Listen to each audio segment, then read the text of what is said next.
Tundukkanlah kepala dan kita akan berdoa. Tuhan kiranya menguasai kita sekalian dengan urapan rohnya yang suci untuk mampu mendengarkan firman Tuhan, bisa mengerti dan memilikinya. Bapa di surga, dalam nama Tuhan Yesus Kristus, Engkau yang sudah hadir di tengah-tengah kami, Engkau pula yang kami sembah. Membawa hati kami, hidup kami seluruhnya dalam tangan Dikau Tuhan. Biarlah Engkau berkuasa dalam kami, untuk kami dapat melakukan segala sesuatu kehendak-Mu, dan nama-Mu dipermuliakan di dalam kami Tuhan. Kami menyadari keterbatasan kami semuanya, tapi kami pun percaya bahwa Engkau dalam urapan roh-Mu yang suci sudah di tengah-tengah kami. Kuasailah hati kami, perhatian kami, pengertian kami untuk menampung firman-Mu ya Tuhan. Kuasa-kuasa kegelapan, setan yang menggoda, mengganggu kami saat pemberitaan firman ini, Tuhan, bersatu hati kami panggil nama Engkau buat usir dia. Di dalam nama Tuhan Yesus Kristus, segala setan kami perintahkan kamu semua dalam nama Yesus, pergi. Darah Yesus yang berkuasa. Terima kasih. Haleluya. Dalam nama Yesus kami sudah berdoa. Haleluya. Amin.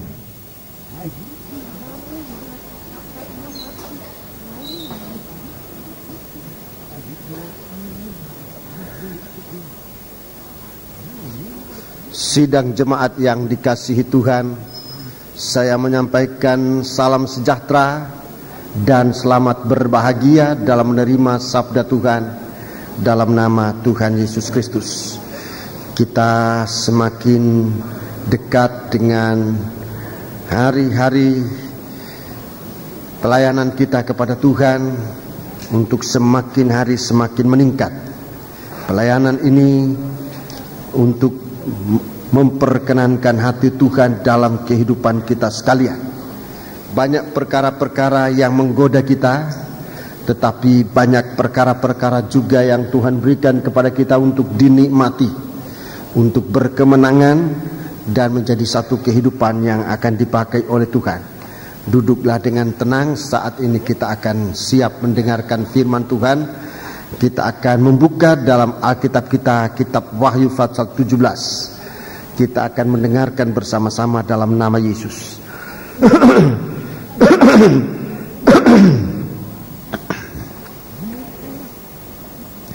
Wahyu pasal 17. Penghakiman atas Babel. Beberapa ayat yang kita sudah baca dalam kebaktian hari Minggu. Pada malam ini kita akan baca kembali, sebab banyak hal-hal yang masih perlu kita dalami untuk melihat, untuk mengerti segala sesuatu yang Tuhan mau nyatakan dalam kehidupan kita sekalian. Mulai ayat yang ketiga, bacalah dengan tenang. Mulai ayat yang ketiga, ayat yang ketiga sampai dengan ayat yang ketujuh. Dalam roh aku dibawanya ke padang gurun, dan aku melihat seorang perempuan duduk di atas seekor binatang yang merah ungu, yang penuh tertulis dengan nama-nama hujat. Binatang itu mempunyai 7 kepala dan 10 tanduk. Dan perempuan itu memakai kain ungu dan kain kirmisi yang dihiasi dengan emas, permata dan mutiara, dan di tangannya ada suatu cawan emas penuh dengan segala kekejian dan kenajisan percabulannya. Pada dahinya tertulis suatu nama, suatu rahasia, Babel besar, ibu dari wanita-wanita pelacur dan dari kekejian bumi. Ayat 6. Dan aku melihat perempuan itu mabuk oleh darah orang-orang kudus dan darah saksi-saksi Yesus. Dan ketika aku melihatnya, aku sangat heran. Lalu kata malaikat itu kepadaku, mengapa engkau heran?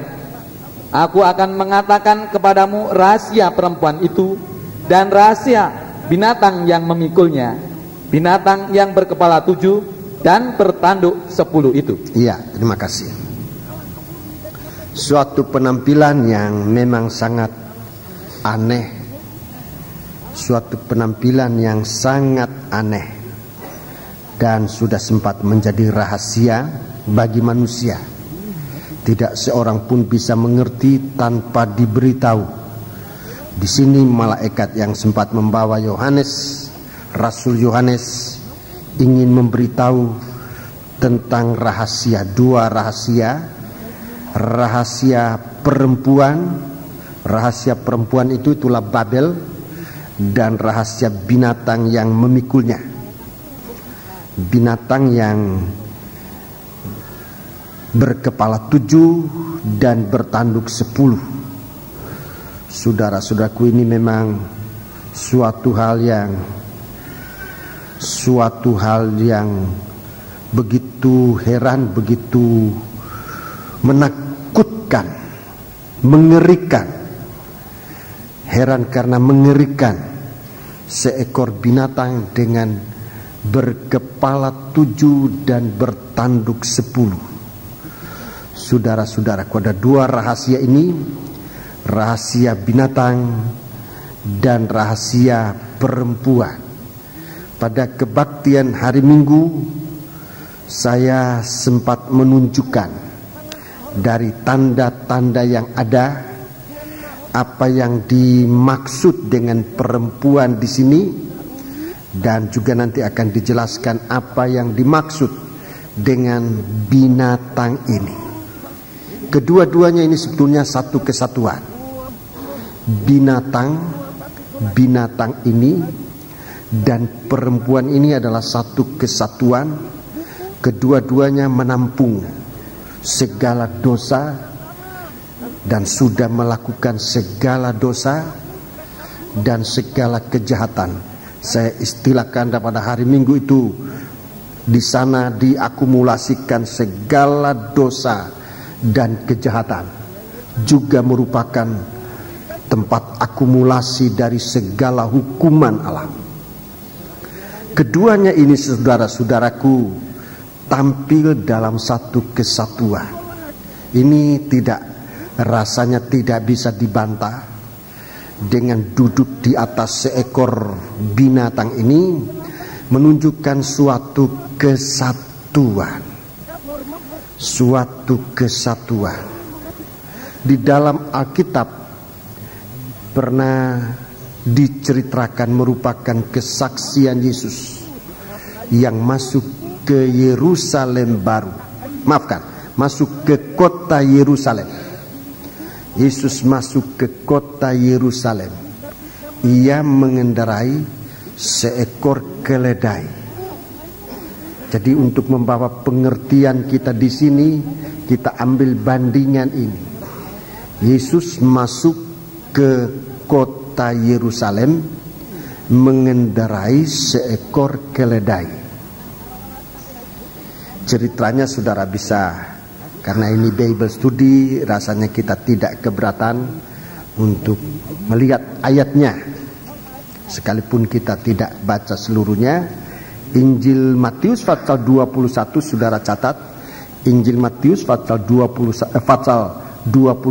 ayat 1 sampai 11. Injil Markus pasal 11 ayat 1 sampai 10. Injil Lukas 19 ayat 28 sampai 38. Injil Yohanes 12 ayat 12 sampai 15. Jadi keempat Injil memuat cerita ini, sebab memang sangat berarti. Cerita ini sangat berarti. Suatu perjalanan yang menuju tempat yang sangat dalam pengertian kesucian. Mari, dalam ayat 1 kita baca, ayat 1. Matius 21 ayat 1. Ketika Yesus dan murid-muridnya telah dekat Yerusalem dan tiba di Betfage yang terletak di Bukit Zaitun, Yesus menyuruh 2 orang muridnya dengan pesan, "Pergilah ke kampung yang di depanmu itu, dan di situ kamu akan segera menemukan seekor keledai betina tertambat dan anaknya ada dekatnya. Ya, terus? Lepaskanlah keledai itu dan bawalah keduanya kepadaku. Dan jikalau ada orang menegur kamu, katakanlah, Tuhan memerlukannya, Ia akan segera mengembalikannya. 4. Hal itu terjadi supaya genaplah firman yang disampaikan oleh Nabi. Katakanlah kepada putri Sion, lihat, rajamu datang kepadamu, ia lemah lembut dan mengendarai seekor keledai beban yang muda. Ya, kita melompat ayat yang ke-10. Dan ketika ia masuk ke Yerusalem, gemparlah seluruh kota itu, dan orang berkata, siapakah orang ini? Siapakah orang ini? Dan orang banyak itu menyaut, inilah Nabi Yesus dari Nazaret di Galilea. Ayat 12. Lalu Yesus masuk ke bait Allah dan mengusir semua orang yang berjual beli di halaman bait Allah. Ia membalikkan meja-meja penukar uang dan bangku-bangku pedagang merpati. Ya, terima kasih. Jadi kita lihat ini suatu perjalanan di mana Yesus mengendarai seekor keledai muda. Yesus mengendarai seekor keledai muda masuk ke Yerusalem. Yerusalem itu kota damai. Itu tujuan perjalanan dari Yesus ke kota damai. Tetapi dia tidak hanya masuk ke Yerusalem, tetapi dia masuk ke jantung kota Yerusalem. Jantung kota inti dari Yerusalem itu adalah bait Allah, bait suci. Itu sentral dari Yerusalem. Itu inti dari Yerusalem, bait suci. Yerusalem tanpa bait suci sama dengan kota-kota yang lain. Tetapi Yerusalem sudah dipilih sejak nenek moyang mereka, Ibrahim, untuk menjadi tempat mempersembahkan persembahan yang berkenan kepada Allah. Jadi sentral tujuan sampai masuk ke kota damai ini, ke tempat yang paling suci, itulah bait suci, bait Allah. Ini perjalanan Yesus mengendarai seekor keledai. Keledai ini bicara tentang bangsa kafir yang sempat percaya kepada Tuhan. Bangsa kafir yang ditebus. Keledai adalah binatang haram yang sempat ditebus.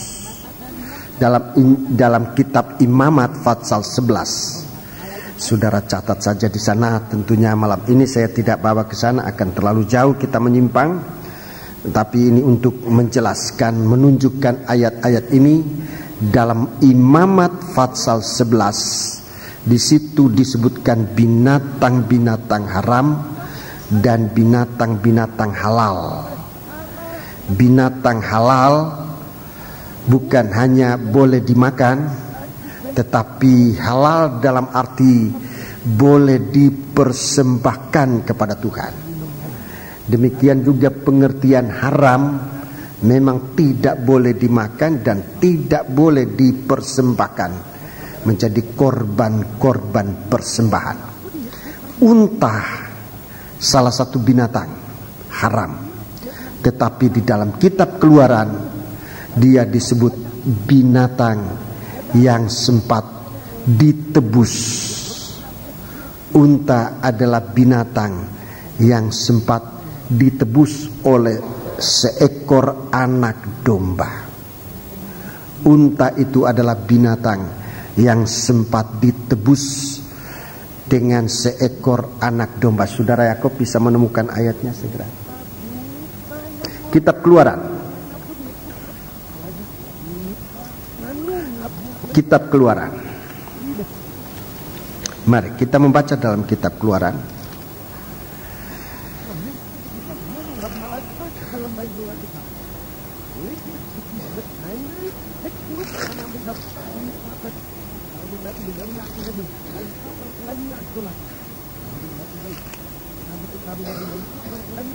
Kitab Keluaran pasal yang ke-13. Kitab Keluaran pasal yang ke-13. Kitab Keluaran pasal yang ke-13. Ayat yang ke-13. Tetapi setiap anak keledai yang lahir terdahulu kau tebuslah dengan seekor domba, atau jika engkau tidak menebusnya, engkau harus mematahkan batang lehernya. Tetapi mengenai manusia, setiap anak sulung di antara anak-anakmu lelaki haruslah kau tebus. Ya, terima kasih. Jadi keledai dalam cerita pasal 21 Injil Matius ini berbicara tentang gereja Tuhan, orang kafir yang sempat percaya dan mengalami kelahiran baru, mengalami penebusan.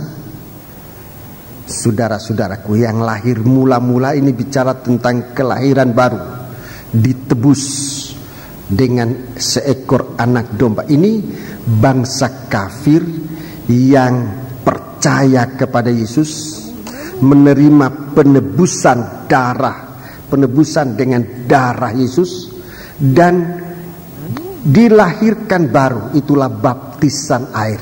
Ini yang menjadi gereja Tuhan, sebagaikan seekor keledai yang dibawa oleh Tuhan masuk ke Yerusalem.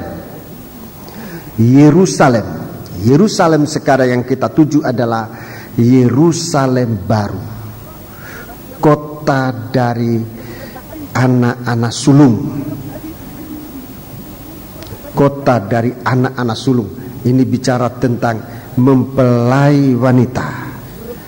Jadi Yesus masuk ke Yerusalem mengendarai seekor keledai. Ini berbicara tentang Yesus akan masuk ke Yerusalem baru bersama dengan mempelai wanitanya.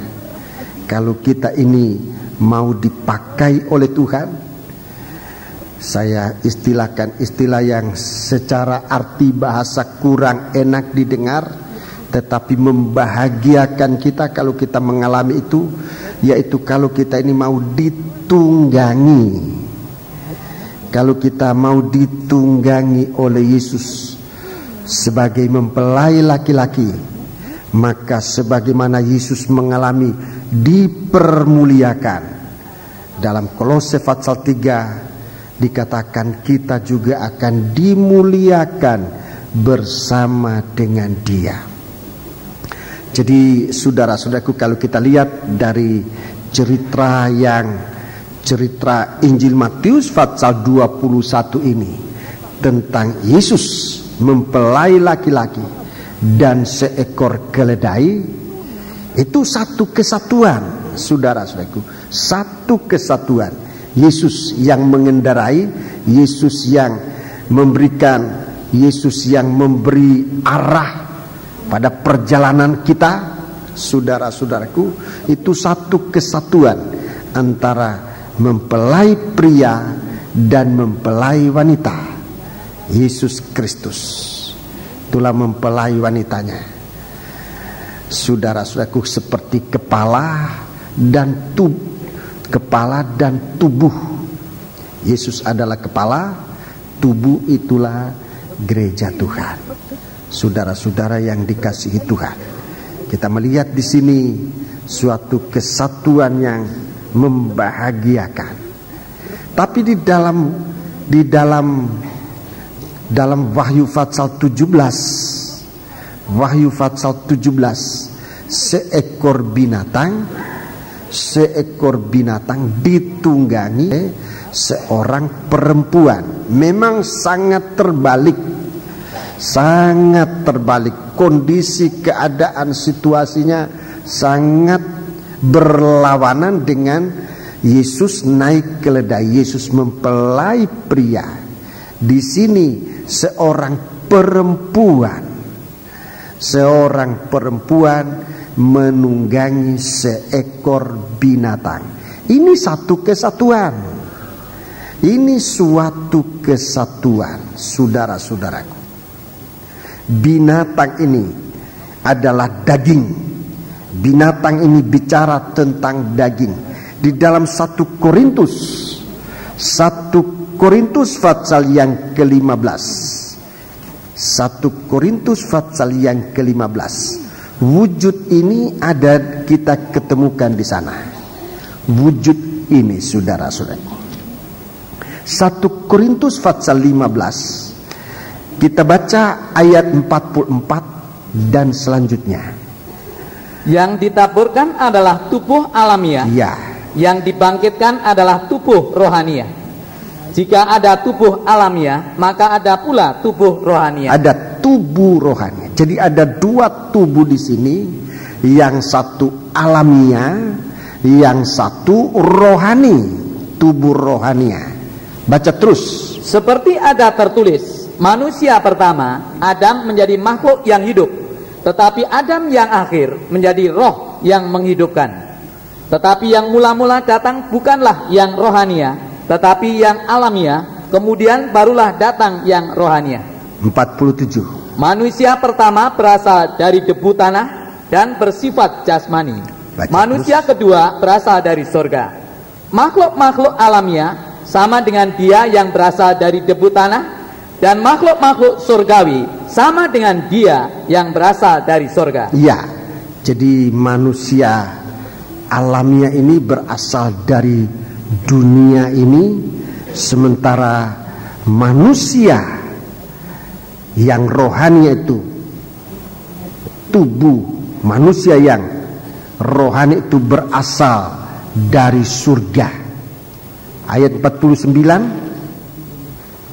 Sama seperti kita telah memakai rupa dari yang alamiah, demikian pula kita akan memakai rupa dari yang surgawi. Iya, ayat 50. Saudara-saudara, inilah yang hendak kukatakan kepadamu, yaitu bahwa daging dan darah tidak mendapat bagian dalam kerajaan Allah, dan bahwa yang binasa tidak mendapat bagian dalam apa yang tidak binasa. Iya, terima kasih.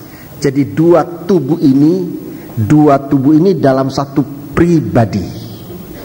2 tubuh dalam satu pribadi tidak bisa dipisahkan. Tidak bisa dipisahkan. Tubuh rohani, tubuh alamiah. Satu waktu akan terjadi pemisahan. Satu waktu akan terjadi pemisahan. Tapi sementara kita hidup di bumi ini, kita hidup dalam tubuh jasmani ini. Saudara-saudaraku, jadi 2 tubuh ini, tubuh rohani dan tubuh alamiah. Tubuh daging, tubuh rohani, manusia yang sebenarnya yang berada di dalam kehidupan kita. Saya mau tunjukkan hubungan antara tubuh alamiah ini dengan tubuh rohani kita. Tubuh alamiah dengan tubuh rohania kita. Dalam Wahyu 17, dia tampil bagaikan seorang wanita dengan segala perhiasan-perhiasannya. Itu tubuh rohani dengan segala perhiasan-perhiasannya. Sementara binatang itu adalah daging dan darah, itu berbicara tentang tubuh jasmani. Saya mau berbicara perlahan-lahan ini, saudara-saudaraku, sebab saya merindu kita bisa mengerti. Jadi tubuh alamiah, tubuh rohani, sementara kita hidup di bumi sekarang ini belum dapat dipisahkan. Belum dapat dipisahkan. Tubuh rohani itu bagaikan seorang perempuan punya perhiasan, sedangkan tubuh jasmani kita ini bagaikan seekor binatang, sebab dia hanya daging dan darah. Dia dari lebu tanah. Dari perhiasan yang dipakai oleh wanita ini kita akan melihat sebenarnya siapa wanita ini. Di dalam Wahyu 17 sudah jelas disebut dia adalah Babel besar. Mari kita membaca, kita lihat saudaraku, Babel besar ini kita melihat ayat 14. Ayat 14.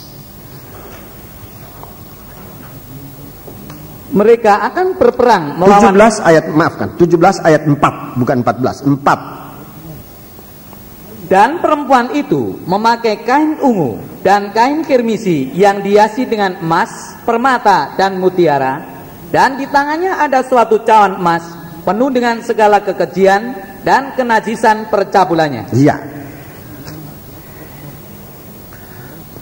Fatsal 18 ayat 16.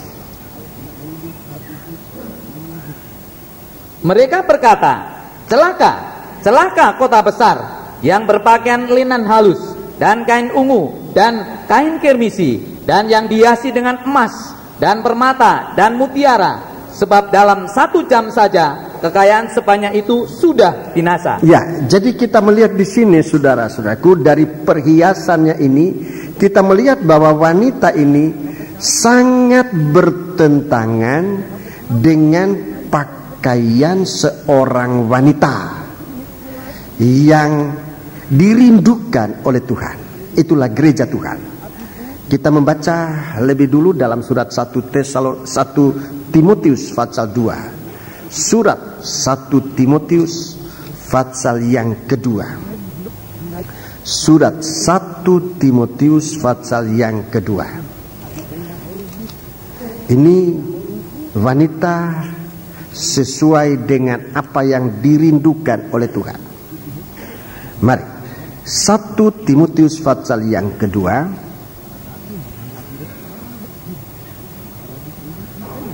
ayat 9. Demikian juga hendaknya perempuan, hendaklah ia berdandan dengan pantas, dengan sopan dan sederhana. Rambutnya jangan berkepang-kepang, jangan memakai emas atau mutiara ataupun pakaian yang mahal-mahal. Tetapi hendaklah ia berdandan dengan perbuatan baik, seperti yang layak bagi perempuan yang beribadah. 11. Seharusnya lah perempuan berdiam diri dan menerima ajaran dengan patuh. 12. Aku tidak mengizinkan perempuan mengajar dan juga tidak mengizinkannya memerintah laki-laki. Hendaklah ia berdiam diri. Ya, ini perempuan. Ini perempuan yang merupakan suatu kerinduan Tuhan, supaya gereja Tuhan mencontoh, melihat apa yang ditunjukkan oleh Tuhan lewat firman Allah ini. Jadi gereja Tuhan yang nanti dipilih oleh Tuhan menjadi mempelai wanitanya. Penampilannya di sini kita lihat dengan Wahyu pasal 17 ayat 4 itu sangat bertentangan, tidak sesuai dengan apa yang diminta oleh Tuhan. 1 Petrus pasal 3. 1 Petrus pasal 3. 1 Petrus pasal yang ketiga, ayat yang mulai ayat pertama. Demikian juga kamu, hai istri-istri, tunduklah kepada suamimu, supaya jika ada di antara mereka yang tidak taat kepada firman, mereka juga tanpa perkataan dimenangkan oleh kelakuan istrinya. Jika mereka melihat bagaimana murni dan salehnya hidup istri mereka itu. Perhiasanmu janganlah secara lahiriah, yaitu dengan mengepang-epang rambut, memakai perhiasan emas, atau dengan mengenakan pakaian yang indah-indah. Tetapi perhiasanmu ialah manusia batiniah yang tersembunyi, dengan perhiasan yang tidak binasa, yang berasal dari roh yang lemah lembut dan tentram, yang sangat berharga di mata Allah. Ayat 5. Sebab demikianlah caranya perempuan-perempuan kudus dahulu berdandan, yaitu perempuan-perempuan yang menaruh pengharapannya kepada Allah.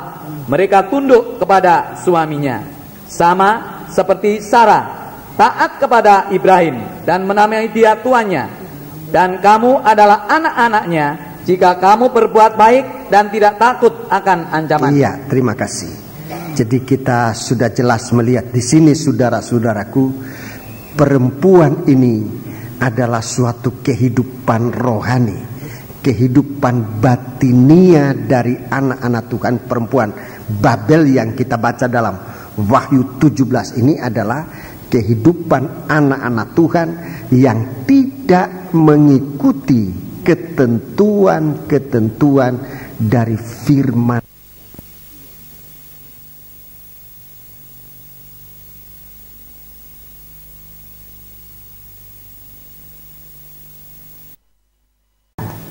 Di dalam Wahyu 19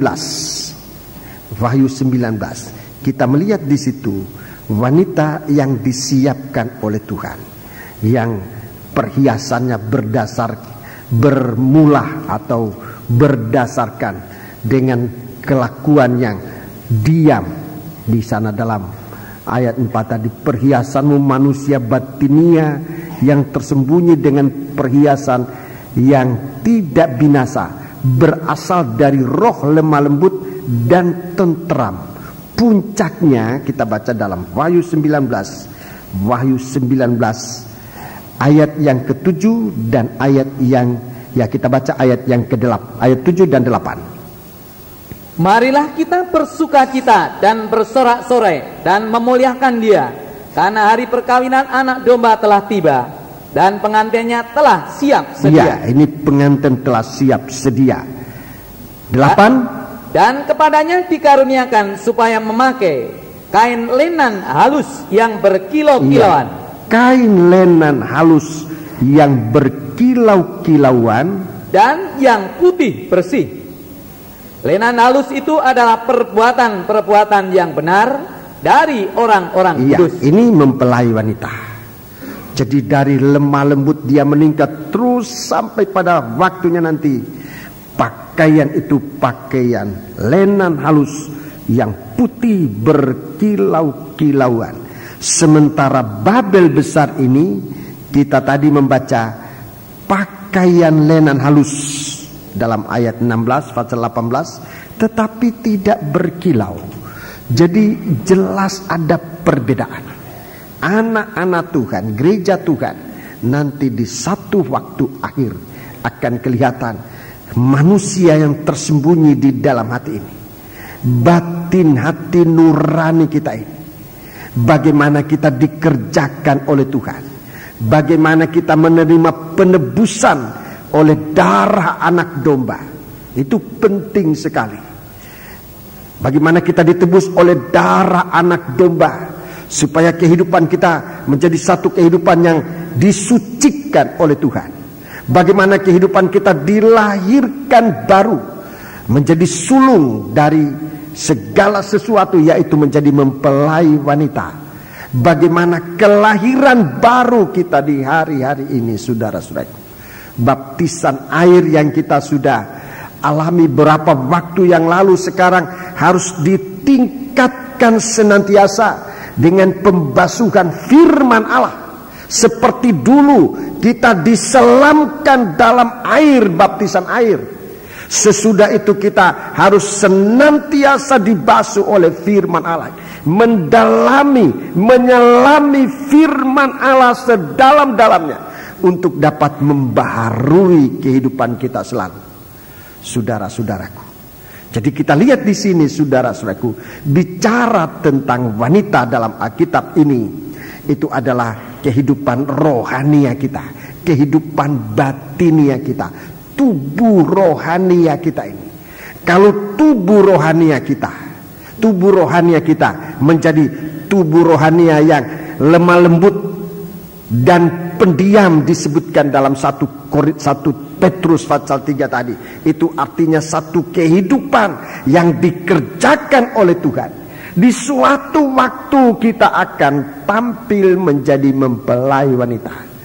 Tetapi kalau kehidupan rohani kita ini senantiasa melawan kepada Tuhan, tidak setia kepada Tuhan, jadinya nanti akan menjadi seperti Babel ini. seperti Babel ini, hidup di dalam keadaan selalu memberontak kepada Allah. Saya singkat saja, satu kehidupan yang tidak setia kepada Tuhan. Memberontak itu tidak setia kepada Tuhan. Jadi tubuh batinia ini, tubuh rohania ini dua kelompok. Kelompok pertama, saya mulaikan aja. Kelompok pertama, kelompok yang selalu mau dibaharui. Kelompok yang selalu mau dibaharui, saudara-saudaraku. Kelompok yang mau ditebus oleh Tuhan. Tapi kelompok yang kedua, saudara-saudaraku, adalah kelompok tubuh rohania yang memberontak kepada Allah, yang selalu mengikutkan kehendaknya sendiri. Inilah yang disebut Babel. Jadi kehidupan rohani dari manusia ini nanti menjadi terbagi dua kelompok ini. Kalau kita mau selalu dibaharui, kita selalu mau dibasuh, ditebus dengan darah anak domba, kita dilahirkan baru menjadi sulung, menjadi anak sulung kerajaan dari Allah kita menjadi mempelai wanita. Tapi kalau tidak, saudara-saudaraku, akan menjadi seperti kota Babel. Mari kita mau lihat hubungan antara tubuh rohani dan tubuh alamiah ini dengan tubuh kita ini. Ada hubungannya, saudara-saudaraku. Kalau tubuh rohania kita merupakan tubuh yang dibaharui, kita menjadi anak sulung. Coba kita baca Yakobus, surat Yakobus pasal 1. Yakobus pasal 1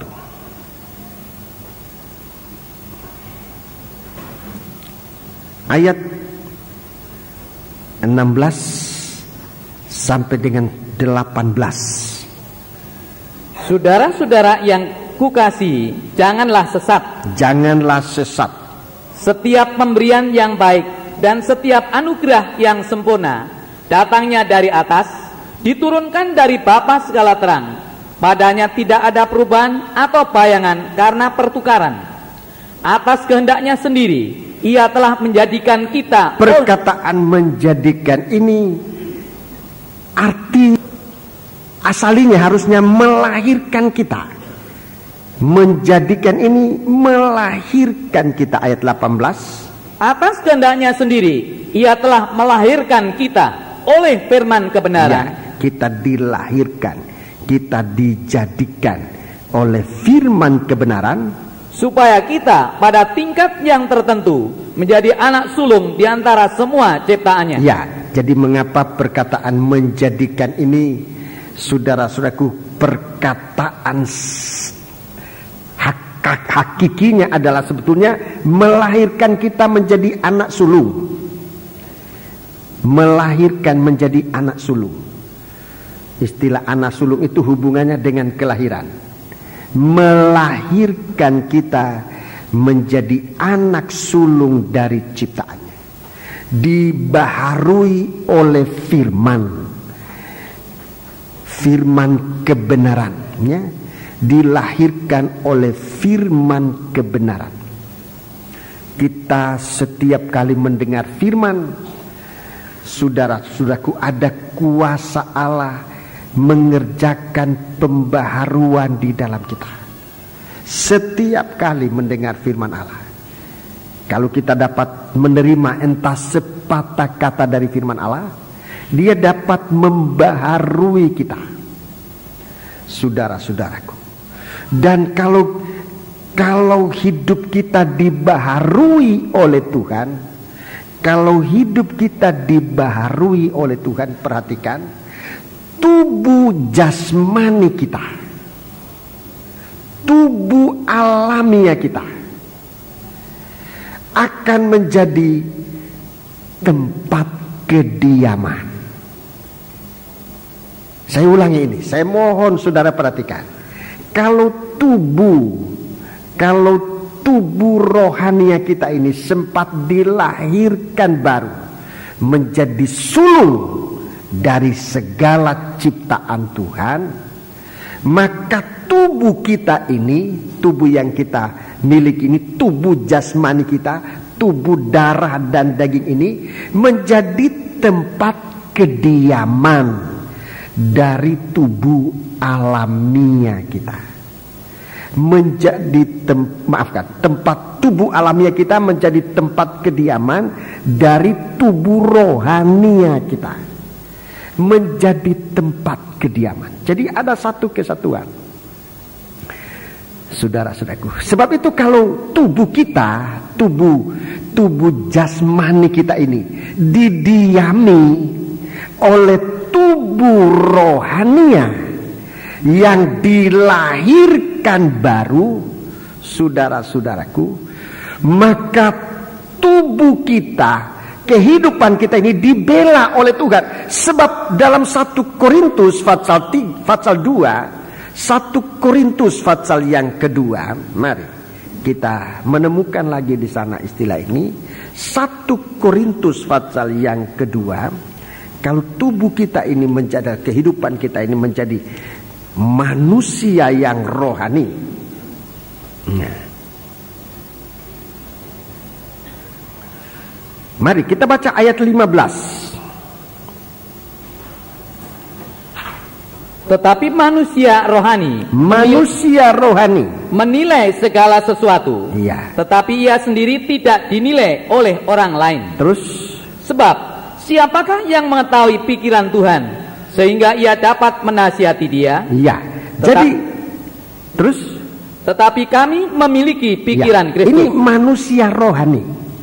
Manusia rohani ini dia berpikir seperti Yesus berpikir. Dia mempunyai pikiran dari Yesus, dari Kristus. Dia berperasaan seperti Yesus berperasaan.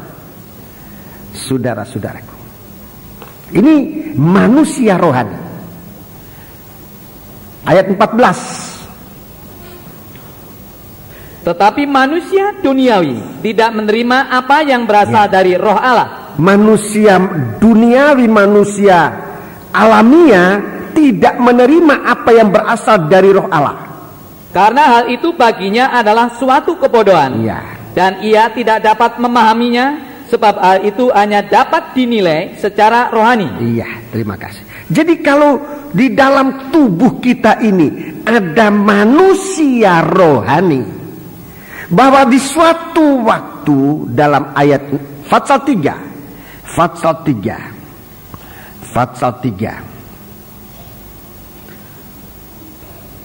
ayat 9, Fatsal 3 ayat 9. Karena kami adalah kawan sekerja Allah, kamu adalah ladang Allah, bangunan Allah. Iya, terima kasih. Jadi kalau dalam tubuh jasmani kita ini ada manusia rohani, kita disebut juga ladang Allah. Ladang Allah itu artinya ada terjadi suatu pertumbuhan, ada kehidupan, ada pertumbuhan. Ladang itu ada pertumbuhan. Rohani kita itu tumbuh, tidak merana. Jadi kalau kehidupan kita menjadi orang Kristen bisa dilihat, kerohanian kita dilihat dari mana? Dari pertumbuhan.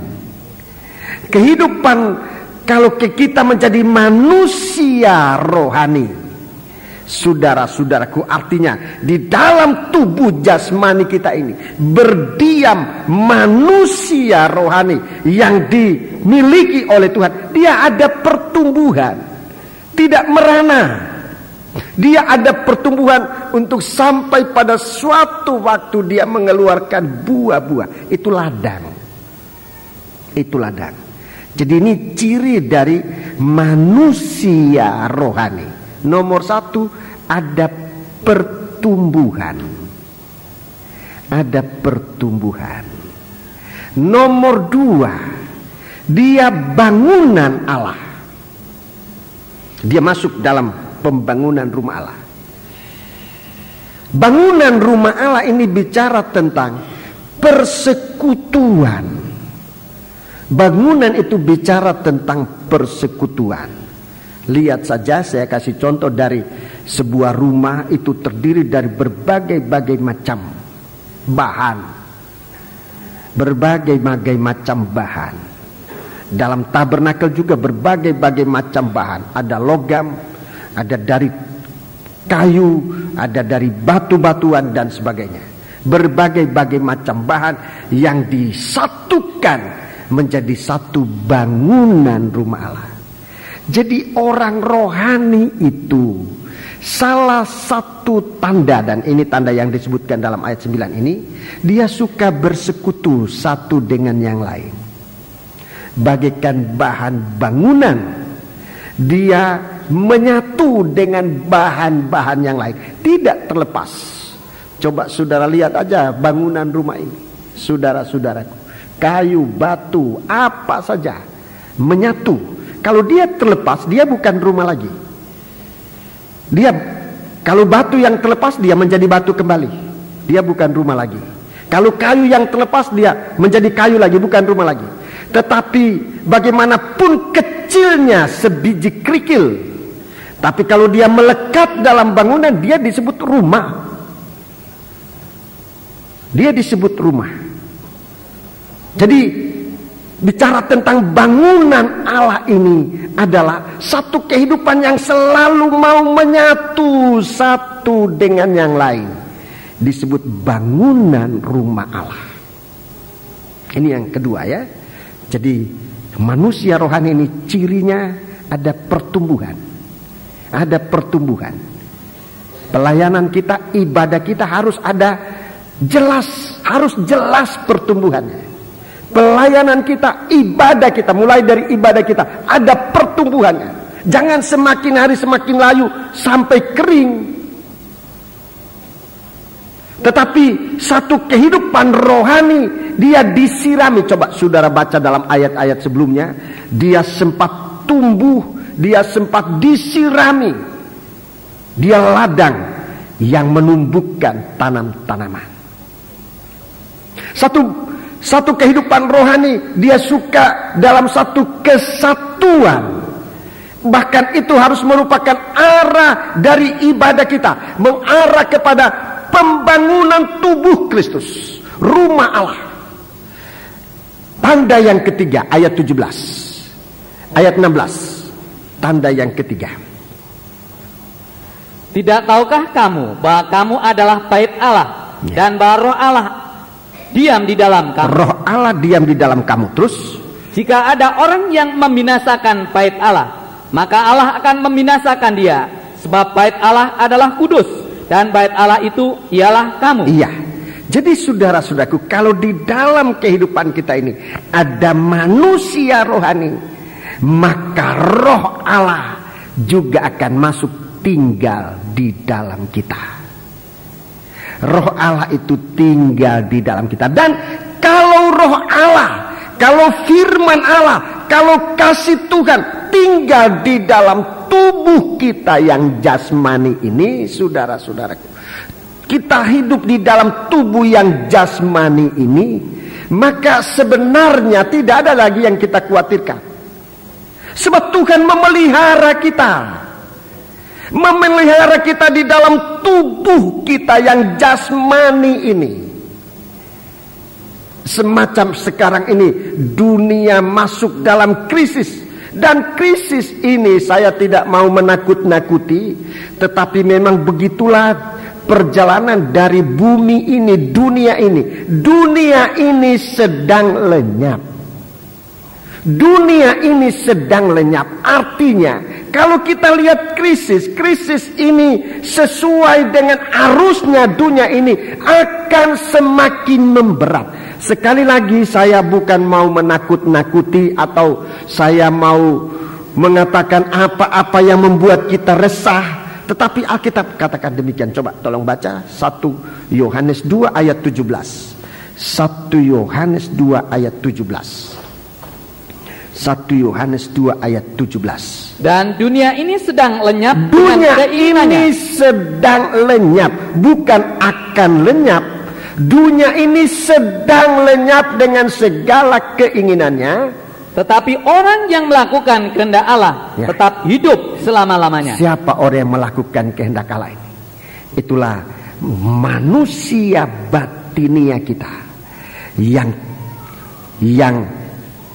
menjadi manusia rohani yang ada di dalam kita. Itu selalu melakukan kehendak Tuhan. Saudara-saudaraku, itulah manusia di mana roh Allah tinggal di dalam dia. Dia dipelihara oleh Tuhan. Dia dilindungi oleh Tuhan. Dia dipelihara oleh Tuhan. Sementara dunia ini akan binasa, dia dipelihara oleh Tuhan. Jadi itulah hubungan kita dengan tubuh kita yang secara jasmani dan tubuh kita secara rohani. Jadi mari kita memperhatikan ini, saudara-saudaraku. Kita memang masih hidup dalam tubuh yang jasmani ini.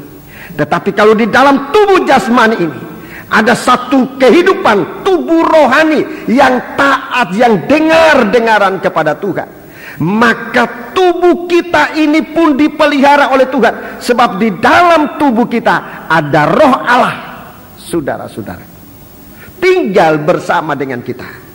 Jadi kita memandang tubuh ini bukan dikendarai, tetapi didiami, merupakan suatu kemah, suatu tempat tinggal di bumi ini sementara kita di bumi. Dalam surat Roma kita membaca surat Roma pasal yang ke-8 ayat yang ke-11. Roma 8 ayat 11. Kita sebaiknya baca mulai ayat 9. Kita baca ayat 9. Tetapi kamu tidak hidup dalam daging. Ya, tidak hidup dalam daging, melainkan dalam roh. Ya. Jika memang roh Allah diam di dalam kamu. Jika roh Allah diam dalam kamu. Terus. Tetapi jika orang tidak memiliki roh Kristus, ia bukan milik Kristus. Ya, ayat 10. Tetapi jika Kristus ada dalam kamu. Jika Kristus ada dalam kamu, maka tubuh memang mati dalam dosa. Ya, satu waktu tubuh ini akan mati. Tetapi roh adalah kehidupan oleh karena kebenaran. Ayat 11 ini yang saya akan tekankan, 11. Dan jika roh dia. Jika roh dia ini R besar, D besar. Jika roh dia ini Roh Kudus, ini rohnya Tuhan, yang telah membangkitkan Yesus dari antara orang mati. Iya. Diam di dalam kamu. Diam di dalam kamu. Maka ia yang telah membangkitkan Kristus Yesus dari antara orang mati. Perhatikan. Akan menghidupkan juga. Akan menghidupkan juga tubuhmu yang fana itu. Tubuhmu yang fana itu. Tubuh kita selama kita di bumi ini, kita tinggal dalam tubuh ini pun turut dibela oleh Tuhan. Dia akan menghidupkan juga tubuhmu yang fana itu oleh rohnya yang diam di dalam kamu. Oleh rohnya yang diam di dalam kami. Sebab itu saudaraku, mari sekarang kita memiliki roh apa dalam hidup kita? Roh memberontak atau roh diam, lemah lembut, taat dan dengar-dengar? Roh mana yang kita miliki ini? Saudara-saudaraku, di dalam tubuh ini, kalau kita memiliki roh Kristus, roh yang taat dan dengar-dengaran kepada Tuhan, maka tubuh ini, saudara-saudaraku, menjadi rumah bersama dengan Tuhan, tinggal di dalamnya. Jadi kita ini dilindungi, dipelihara oleh Tuhan. Dan Tuhan akan menuntut siapa yang merusakkan rumah Allah ini. Dia akan berhadapan dengan Tuhan. Allah akan membinasakan dia. Jadi tubuh kita ini, kalau kita berikan, saudara-saudaraku, kalau kita mau menaruh di dalam tubuh kita ini satu roh yang taat, dengar-dengaran kepada Tuhan, satu batin hati nurani yang dibasuh oleh Tuhan, menjadi satu kehidupan rohani yang sungguh-sungguh berkenan kepada Allah. Roh Allah tinggal di dalam kita. Saudara-saudaraku, sampai dengan tubuh kita ini pun dipelihara dan dibela oleh Tuhan. Itu perlindungan. Sebab tubuh kita, tubuh kita yang kita miliki ini, saudara-saudaraku, menjadi miliknya Tuhan. Menjadi miliknya Tuhan. Dan kalau menjadi miliknya Tuhan, Tuhan yang membela kita. 1 Korintus 6. 1 Korintus pasal 6. 1 Korintus pasal yang ke-6. Ayat 19. Atau tidak tahukah kamu bahwa tubuhmu adalah bait Roh Kudus? Ya, jadi tubuh kita yang tadinya ada roh taat, dengar-dengar, itu Roh Kudus juga masuk di dalam. Dia menjadi kepala, dia yang menguasai kita. Tubuhmu itu menjadi rumah Roh Kudus yang diam di dalam kamu. Terus Roh Kudus yang kamu peroleh dari Allah, dan bahwa kamu bukan milik kamu sendiri. Kamu bukan milik kamu sendiri. Terus, sebab kamu telah dibeli dan harganya telah lunas dibayar. Karena itu muliakanlah Allah dengan tubuhmu. Muliakanlah Allah dengan tubuh ini. Tubuh ini sudah menjadi rumah Allah. Tubuh ini akan merindukan selalu bersekutu dengan anak-anak Tuhan, bersekutu dengan Tuhan. Muliakan Allah dengan tubuh ini. Jadi bukan tubuh ini kita bawa di lain tempat lalu kita katakan rohku bersama dengan Tuhan. Tidak mungkin. Kalau kita menjadi manusia rohani, diam di dalam tubuh ini, roh Allah diam di sini, tubuh kita itu memuliakan Tuhan. Karena itu muliakanlah Allah dengan tubuhmu dan dengan rohmu. Iya. Yang kedua-duanya miliknya Allah. Yang kedua-duanya milik Tuhan. Jadi tubuh dan roh kita, tubuh jasmani kita, tubuh alamiah kita, dan tubuh rohania kita, itulah roh kita. Itu kedua-duanya menjadi milik Allah. Haleluya. Semoga menjadi jelas. Dan mari saya tunjukkan arah. Kalau kehidupan kita ini mau menjadi satu kehidupan yang rohani, saudara-saudaraku, arahnya jelas ke Yerusalem sampai ke dalam bait suci Allah. Saudara-saudaraku, mari kita membaca sekarang dalam 2 Korintus pasal yang kelima. 2 Korintus pasal yang kelima. Di sini lebih jelas lagi disebutkan. 2 Korintus pasal yang kelima. Surat 2 Korintus pasal yang kelima. Ayat 1. Karena kami tahu bahwa jika kemah tempat kediaman kita di bumi ini dibongkar. Nah, kalau kemah, jadi kalau rohani kita, tubuh rohani kita ini tubuh rohani yang baik dengar-dengaran kepada Tuhan, tubuh kita yang jasmani ini disebut kemah, disebut hanya kemah. Baca terus. Allah telah menyediakan suatu tempat kediaman di surga bagi kita, suatu tempat kediaman yang kekal, yang tidak dibuat oleh tangan manusia. 2. Selama kita di dalam kemah ini, kita mengeluh karena kita rindu mengenakan tempat kediaman surgawi di atas tempat kediaman kita yang sekarang ini.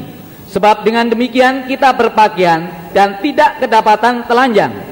Sebab selama masih diam di dalam kemah ini, kita mengeluh oleh beratnya tekanan. Ya, hidup dalam tubuh ini kita mengeluh beratnya tekanan. Karena kita mau mengenakan pakaian yang baru itu tanpa menanggalkan yang lama, supaya yang fana itu ditelan oleh hidup. Mari kita baca ayat yang ke-5. Tetapi Allah lah yang justru mempersiapkan kita untuk hal itu, dan yang mengaruniakan roh kepada kita sebagai jaminan segala sesuatu yang telah disediakan bagi kita. Ya, jadi dengan masuknya roh Allah dalam kita, itu jaminan. Kalau kita ini dibaharui oleh Tuhan, itu suatu jaminan kita mendapatkan rumah di surga. ada jaminannya. Apa jaminannya? Kita dibaharui oleh Tuhan. Sebab kita menyerahkan segala sesuatu yang tua, dibaharui, dilahirkan baru, saudara-saudara. Sampai kita disebut menjadi anak sulung dari segala ciptaannya, untuk nanti layak masuk ke Yerusalem baru itu. Saudara-saudaraku, menjadi anak sulung dari ciptaan. Ayat 6. Maka oleh karena itu, hati kami senantiasa tabah, meskipun kami sadar bahwa selama kami mendiami tubuh ini, kami masih jauh dari Tuhan. Ya, belum mendapatkan satu kedekatan yang maksimal. Masih dikatakan jauh, masih ada jarak. Inilah keadaan dalam tubuh. Sebab hidup kami adalah hidup karena percaya, bukan karena melihat. Tetapi hati kami tabah, dan terlebih suka kami beralih dari tubuh ini untuk menetap pada Tuhan. Iya, terus. Sebab itu juga kami berusaha, baik kami diam di dalam tubuh ini, baik diam dalam tubuh ini, maupun kami diam di luarnya, iya, supaya kami berkenan kepadanya. Supaya kami berkenan kepada Allah. Ya, sampai di situ. Jadi demikian, saudaraku, hubungan antara tubuh jasmani kita yang memang dari daging dan darah ini dengan tubuh roh.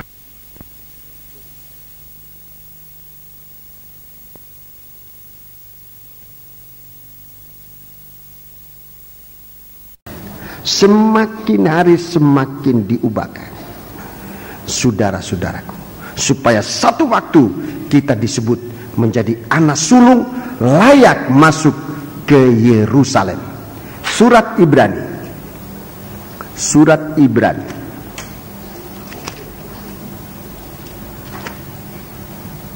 Ibrani pasal 12.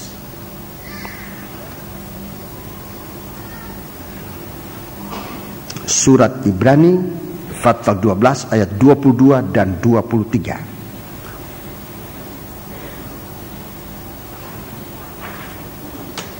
Tetapi kamu sudah datang ke Bukit Sion. Ke Bukit Sion. Wahyu 14 itu Bukit Sion. Kamu datang ke Bukit Sion. Siapa yang ke Bukit Sion? Itu pengikut-pengikut Tuhan. Pengikut-pengikut teladan Tuhan. Itu ke Bukit Sion. Kamu telah datang ke Bukit Sion, ke kota Allah yang hidup. Iya, kota Allah yang hidup. Yerusalem surgawi. Ya, Yerusalem surgawi. Dan kepada beribu-ribu malaikat, ya, suatu kumpulan yang meriah. 23. Dan kepada jemaat, ya, anak-anak sulung. Kepada jemaat anak-anak sulung. Siapa anak-anak sulung itu? Itulah tiap anak-anak Tuhan yang dilahirkan kembali dari firman Allah. Baca terus. Yang namanya terdaftar di surga, dan kepada Allah yang menghakimi semua orang, dan kepada roh-roh orang-orang benar yang telah menjadi sempurna. Iya, roh orang benar. Itu tubuh rohania orang benar yang diubahkan sampai menjadi sempurna. Begitu, saudaraku. Jadi itu hubungan antara tubuh rohania dan tubuh alamiah ini. Nah, saya sekarang mau berbicara tentang tubuh rohania yang jelek. Yang tadi yang baik, yang penurut, itu arahnya ke situ. Dia dibaharui oleh Tuhan. Tubuh ini dijadikan tempat diam di bumi ini, kemah di bumi ini. Rasul Paulus juga mengatakan kita bersalut bagaikan hanya pakaian saja. Satu waktu ini akan ditinggalkan dan kita mendapat pakaian dari surga. Di dalam Roma 13 disebut kita nanti akan bersalut dengan Kristus. Ini gambarannya, bersalut dengan Kristus. Matahari, bulan, dan bintang. Jadi Roma 13 lebih bagus dibaca. Roma 13. Jadi arahnya ke situ. Kalau di dalam tubuh kita ini ada seorang rohani yang baik. Rasul Petrus mengatakan seorang perempuan yang salut dengan dan berhiaskan dengan pakaian yang berasal dari roh lemah lembut dan pendiam. Mari kita baca ayat 14 atau kita ayat 13. Marilah kita hidup dengan sopan, Ya, seperti pada siang hari. ya. Jangan dalam pesta pora dan kemabukan, jangan dalam percabulan dan hawa nafsu, jangan dalam perselisihan dan iri hati. Ini suasana Babel. Mari ayat 14. Tetapi kenakanlah Tuhan Yesus Kristus. Ya, terkenakanlah Tuhan Yesus Kristus. Matahari itu kasih dari Allah Bapa, namanya Tuhan, berdiri atas bulan, itulah ketebusan dari Yesus anak Allah, Yesus yang disebut anak Allah. Kemudian Kristus itu 12 bintang di kepala, bersalut dengan Tuhan Yesus Kristus. Saudara-saudaraku, ulangi. Tetapi kenakanlah Tuhan Yesus Kristus sebagai perlengkapan senjata terang. Iya. Dan janganlah merawat tubuhmu untuk memuaskan keinginannya. Iya. Ini kalau tubuh daging ini dipuaskan, saudara-saudaraku, maka keinginannya, maka dia akan begitu merajalela, ya. Keinginan tubuh ini akan merajalela. Mari kita sekarang melihat, kalau di dalam tubuh kita ini, kalau batin kita ini tidak dibasuh, kalau batin kita ini tidak dilahirkan baru, dia akan menjadi orang yang memberontak kepada Allah. Dia akan menjadi orang yang tidak setia kepada Tuhan. Dialah yang disebut Babel. Dialah yang disebut Babel. Apa yang dia perbuat dengan tubuh ini? Apa yang dia perbuat dengan tubuh jasmaninya?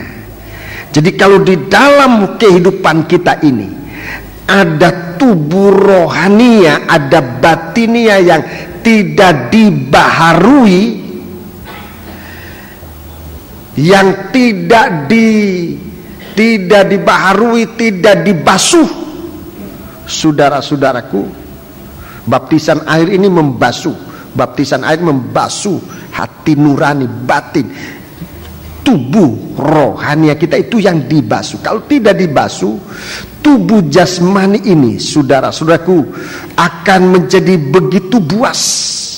Jangan merawat tubuhmu untuk memuaskan keinginannya.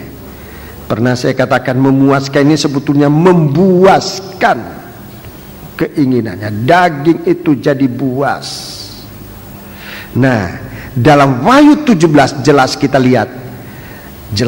lihat binatang itu menjadi tunggangan daripada wanita yang disebut Babel. Itulah suatu kehidupan rohani yang tidak setia kepada Tuhan. Satu kehidupan rohani yang melawan dan memberontak kepada Tuhan, akan menggunakan tubuhnya ini, saudara-saudaraku, menjadi alat kejahatan. Tubuh ini akan digunakan bukan dibawa untuk memuliakan Tuhan, tapi tubuh ini akan dibawa menjadi alat kejahatan untuk memuaskan keinginannya itu, saudara-saudaraku. Tubuh ini dibawa mencuri. Yang mencuri itu bukan cuma roh. Roh itu menunggangi tubuh manusia, mencuri, merampok, bersundal dan sebagainya. Apa yang kesana itu? Ya tubuh ini. Tubuh ini dia tidak berjalan sendiri. Dia ditunggangi oleh roh manusia, oleh tubuh rohani yang kotor, yang najis, yang tidak suci. Dia akan pasti mencari kepuasan dari daging ini, saudara-saudara. Daging ini nanti akan menjadi binatang buas. Saudara nanti lihat, dia punya kepala 7, kepalanya 7, tanduknya 10. Dia berkepala 7, bertanduk 10. Dia punya suatu kemampuan. Mari kita membaca dalam Efesus pasal 2. Efesus pasal kedua. Kita melihat di sana kalau roh yang ada dalam kita ini adalah roh durhaka. Saya gunakan istilah ini kasar, saudara-saudaraku, tetapi itulah yang dapat digunakan untuk menjelaskan bagaimana jahatnya roh kita kalau tidak dibasuh oleh darah Yesus. Baptisan air mempunyai kuasa Allah untuk menolong kita. Mari kita membaca pasal 2 ayat 1, mulai ayat 1. Efesus pasal 2 mulai ayat 1. Kamu dahulu sudah mati karena pelanggaran-pelanggaran dan dosa-dosamu. Ya, tidak ada pertumbuhan, mati. Jadi kalau roh ini tidak dengar-dengar, dia bukan ladang Allah. Dia mati, tidak ada pertumbuhan. Sedang kalau kita ini dibasuh oleh Tuhan, kita ada pertumbuhan. Bagikan ladang itu ada pertumbuhan. Semakin hari kita semakin tumbuh untuk berbuah-buah yang bisa mempersembahkan persembahan yang berkenan kepada Allah. Karena ada pertumbuhan. Di sini kalau manusia batinia itu manusia yang melanggar aturan, manusia yang suka berbuat dosa, dikatakan mati, tidak ada pertumbuhan. Mari ayat 2. Kamu hidup di dalamnya karena kamu mengikuti jalan dunia ini, karena kamu mentaati penguasa kerajaan angkasa, yaitu roh yang sekarang sedang bekerja di antara orang-orang durhaka. Ya, ayat 3. Sebenarnya dahulu kami semua juga terhitung di antara mereka. Kita semua terhitung di antara mereka. Ketika kami hidup di dalam hawa nafsu daging dan menuruti kehendak daging dan pikiran kami yang jahat, pada dasarnya kami adalah orang-orang yang harus dimurkai, ya, sama seperti mereka yang lain. Inilah Babel, akumulasi dari segala kejahatan, tetapi juga akumulasi dari segala penghukuman Allah. Ini di dalam tubuh yang saudara-saudaraku ada hati yang tidak taat dan dengar-dengaran kepada Tuhan. Tubuh ini menjadi alat kejahatan. Tubuh ini menjadi alat kejahatan, dikendarai, ditunggangi oleh seorang wanita. Babel itulah kehidupan rohani atau tubuh rohania yang tidak pernah dilahirkan baru, yang tidak pernah mengalami penebusan sebab tidak mau percaya, dan apa yang dia akan lakukan hanya untuk berbuat yang jahat. Nah, mereka ini nanti arahnya kemana? Selama di dunia ini, tubuh inilah, kehidupan semacam inilah yang nanti akan menyengsarakan banyak anak-anak Tuhan. Orang-orang yang tidak bertobat, orang-orang yang hatinya tidak dibasuh, inilah yang nanti akan menyengsarakan anak-anak Tuhan, orang-orang kudus. Wahyu 17, Wahyu pasal 17, Wahyu pasal 17 ayat yang ke-6. Ayat yang ke-6. Dan aku melihat perempuan itu mabuk oleh darah orang-orang kudus dan darah saksi-saksi Yesus. Dan ketika aku melihatnya, aku sangat heran. Ya, inilah nanti yang akan berbuat jahat terhadap orang-orang kudus, orang-orang yang mengikut kepada Tuhan. Sebab itu, mari saudara-saudaraku, kehidupan ini tidak akan begitu saja. Sekarang mereka berbuat jahat terhadap orang-orang kudus dan saksi-saksi Yesus, tapi satu waktu mereka akan dibuang, mereka akan dihukum oleh Yesus Kristus. Saudara-saudaraku, Sebab itu kita masih hidup dalam tubuh kita ini. Kita masih hidup dalam tubuh jasmani ini. Mari kita memperhatikan, kita menggunakan tubuh jasmani kita ini bukan untuk berbuat jahat, tetapi dikendalikan oleh Tuhan. Dengan roh yang suci itu kita melakukan segala sesuatu yang menjadi kehendak Tuhan. Kita kembali dalam Wahyu 17. Kita kembali pada Wahyu 17. Jadi itulah rahasia dari perempuan itu. Jadi satu kehidupan rohani yang jika tidak dibaharui, dan tidak dilahirkan, dia akan menjadi bagikan seorang perempuan yang bernama Babel besar. Sekarang kita perhatikan, kita periksa rahasia binatang ayat 8. Kita membaca mulai ayat yang ke-8. Rahasia binatang, kita baca dengan baik. Adapun binatang yang telah kau lihat itu telah ada, namun tidak ada, ia akan muncul dari jurang maut, dan ia menuju kepada kebinasaan. Dan mereka yang diam di bumi, yaitu mereka yang tidak tertulis di dalam kitab kehidupan sejak dunia dijadikan, akan heran apabila mereka melihat bahwa binatang itu telah ada, namun tidak ada, dan akan muncul lagi.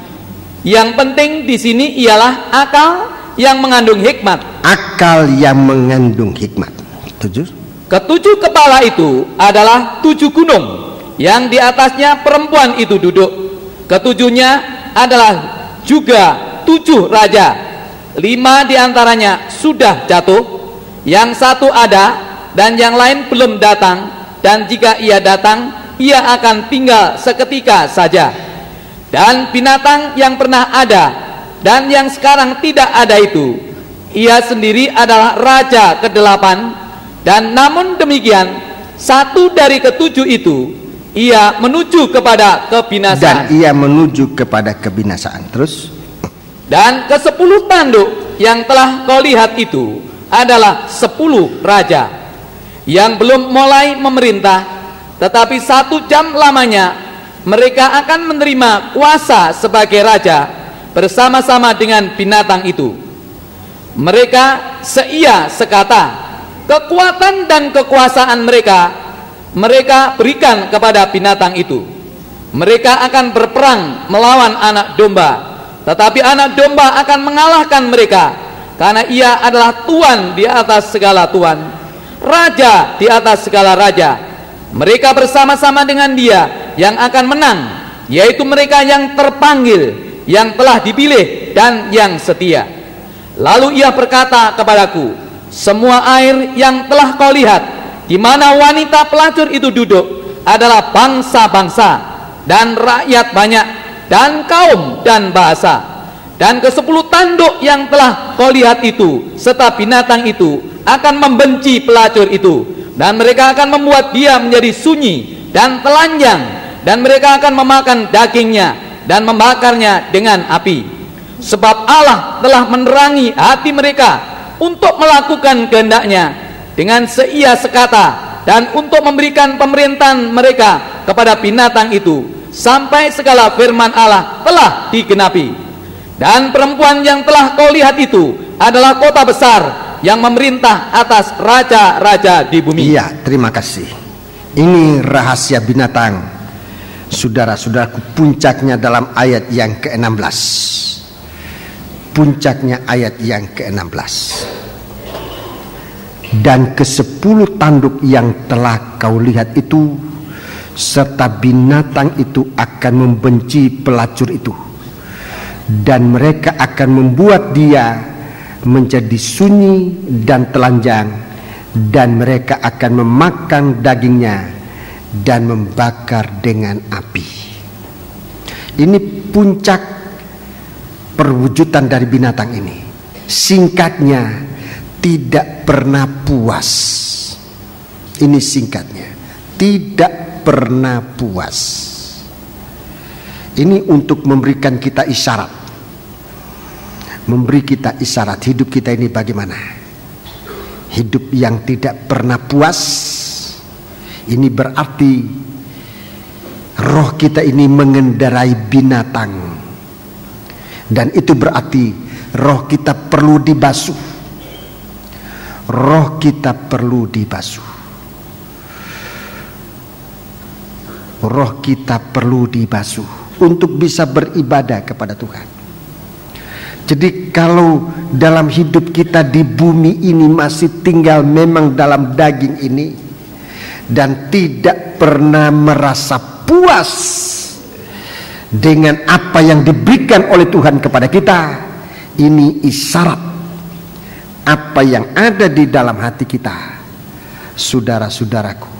Tidak, apa yang ada dalam hati kita adalah suatu kehidupan rohani yang tidak suci, yang tidak dilahirkan baru, tidak pernah merasa puas. Kita lihat di sini apa yang diperbuat oleh binatang ini. Dengan tidak merasa puasnya ini, saudara-saudaraku, untuk akhirnya ia sendiri, kalau di sini dia katakan dia membenci perempuan itu, ia akan membenci pelacur itu artinya ia nanti akan membenci dirinya sendiri. Sebab pelacur ini itu adalah, tadi saya sudah jelaskan, adalah kehidupan rohaninya, kehidupan batinianya. Dia akan membinasakan kehidupannya sendiri. Ini biasanya terjadi dengan orang yang putus asa. Jadinya dalam keadaan putus asa, dia merasa hidupnya tidak berarti, dia membinasakan dirinya sendiri. Ada yang bunuh diri dan sebagainya. Ini gejala dari kehidupan tidak pernah merasa puas. Dia berputus asa, dia membinasakan dirinya sendiri sampai masuk ke dalam api neraka. Di bumi dia menghancurkan dirinya. Dia coba meninggalkannya. Dia coba mau hidup tanpa pengertian. Meninggalkan roh itu sama dengan tanpa pengertian. Dia membinasakan dirinya. Padahal akhirnya nanti ia akan dibawa masuk sampai ke dalam api neraka. Sebab itu mari kita mau perhatikan tentang bagaimana kita hidup, saudara-saudaraku. Bagaimana kita hidup di dalam dunia ini, mulai dengan memperhatikan roh kita yang pada hari Minggu saya katakan banyak kali kita tidak adil dengan roh kita. Roh kita tidak pelihara dengan baik, roh kita tidak kasih makan dengan baik, tetapi roh kita menjadi kering begitu merana sehingga gampang memberontak terhadap Tuhan Sang Pencipta. Dalam ayat yang ke-8 dikatakan binatang yang telah kulihat itu telah ada, namun tidak ada. Ia akan muncul dari jurang maut dan ia akan menuju kepada kebinasaan. Saudara-saudaraku, sudah ada, tapi nggak ada, tapi nanti akan datang lagi. Ini mari kita melihat keadaan ini. Saya lebih tunjukkan ayatnya. Kitab Kejadian pasal 2. Kitab Kejadian pasal yang kedua. Kitab Kejadian pasal yang kedua. Untuk menunjukkan tentang binatang ini, saudara-saudaraku. Mari kita membaca pasal 2 ayat 7. Ketika itulah Tuhan Allah membentuk manusia itu dari debu tanah dan mengembuskan nafas hidup ke dalam hidungnya. Demikianlah manusia itu menjadi makhluk yang hidup. Ya, terima kasih. Ini lebu tanah. Ini lebu tanah. Dalam surat 1 Korintus pasal 15 tadi dikatakan ini tubuh tubuh jasmani kita, tubuh alamiah kita, ini dari lebu tanah. Dalam ayat 7 ini, tubuh ini oleh Tuhan dikatakan ada. Waktu itu tubuh ini ada, dulu telah ada, dulu dia diciptakan oleh Tuhan. Sekalipun dari lebu tanah, tetapi di dalam ke dalam hidungnya Tuhan menghembuskan nafas hidup, menjadi manusia yang hidup. Jadi dulu memang ada, itu manusia alamiah yang diciptakan oleh Tuhan. Dia menjadi ada oleh karena roh Allah diam di dalam dia. Jadi dulu ada. Kemudian mari kita membaca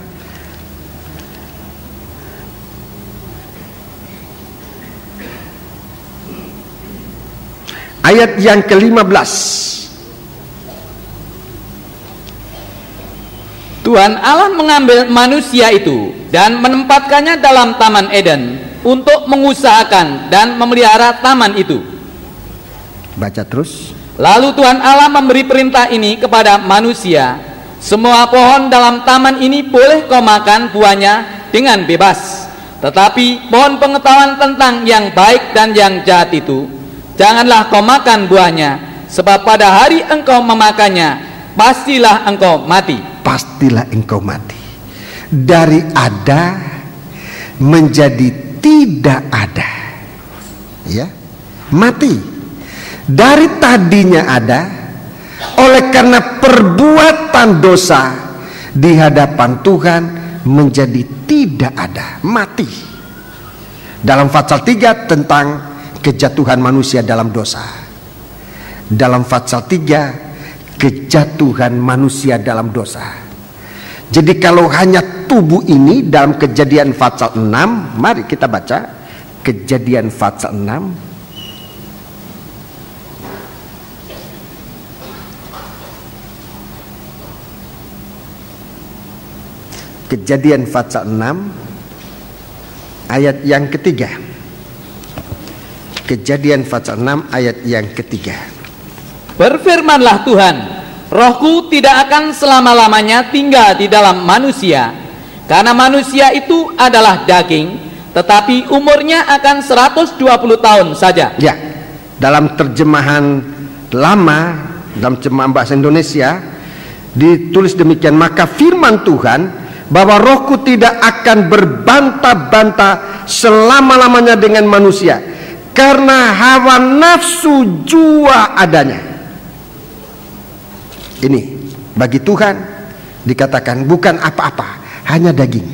Jadi tubuh kita ini, hidup kita ini tanpa Tuhan bukan apa-apa. Bagi Tuhan bukan apa-apa. Kehidupan kita ini tanpa roh Tuhan itu bukan apa-apa, tidak ada arti apa-apa. Tetapi kalau dikatakan tidak ada arti apa-apa, bukan berarti habis perkara. Dia akan ada. Jadi dulu ada, sekarang tidak ada, nanti akan ada lagi. Ini sejarahnya demikian. Manusia ini ada, tetapi tidak taat kepada Tuhan. Dia manusia ini berbuat dosa, dia akan di hadapan Tuhan tidak ada arti apa-apa. Tapi tidak ada arti apa-apa bukan berarti habis perkara. Dalam Injil Yohanes, mari kita membaca. Dalam Injil Yohanes kita lihat manusia ini akan muncul kembali, tapi kali ini arahnya kepada kejahatan. Injil Yohanes, Injil Yohanes pasal yang kelima.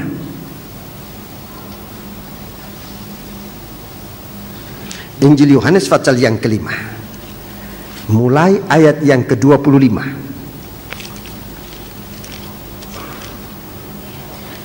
Aku berkata kepadamu, sesungguhnya saatnya akan tiba. Saatnya akan tiba. Dan sudah tiba, bahwa orang-orang mati akan mendengar suara Anak Allah, ya. dan mereka yang mendengarnya akan hidup. Baca terus. Sebab sama seperti Bapa mempunyai hidup dalam dirinya sendiri, demikian juga diberikannya anak mempunyai hidup dalam dirinya sendiri. Dan ia telah memberikan kuasa kepadanya untuk menghakimi, karena ia adalah anak manusia. Ayat 28 dan 29 ini diperhatikan. Janganlah kamu heran akan hal itu, sebab saatnya akan tiba bahwa semua orang yang di dalam kuburan akan mendengar suaranya. Semua orang yang ada dalam kuburan akan mendengar suara. Dan mereka yang telah berbuat baik akan keluar dan bangkit untuk hidup yang kekal, untuk masuk ke dalam kerajaan surga. Tetapi mereka yang telah berbuat jahat akan bangkit untuk dihukum. Yang berbuat jahat akan bangkit untuk dihukum. Jadi binatang ini dulu ada, memang diciptakan oleh Tuhan. Dia ditiupi, dia dihembusi dengan roh Allah. Di hadapan Tuhan Allah, orang semacam ini adalah sesuatu yang dipelihara oleh Tuhan. Tetapi setelah roh manusia ini tidak lagi taat dan dengar-dengaran kepada Allah, hilang pengertiannya tentang Allah, dia dianggap tidak ada, dia mati sekalipun masih hidup dalam tubuh ini, tapi tidak ada arti apa-apa. Satu waktu, saudara-saudaraku, dia akan dihadapkan kembali kepada Tuhan. Dia akan menerima hukuman. Orang yang telah berbuat jahat akan bangkit untuk dihukum. Dia akan muncul lagi dalam ayat Wahyu 17 ayat yang ke-8 tadi.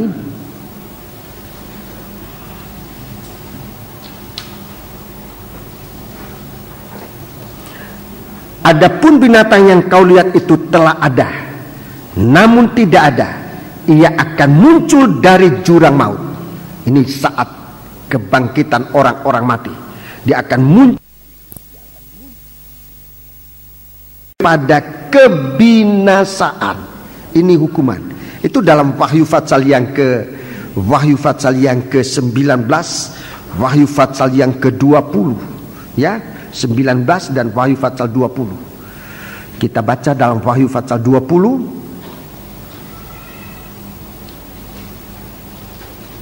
Wahyu Fatsal yang ke-20 ayat 7 sampai dengan ayat yang ke-10.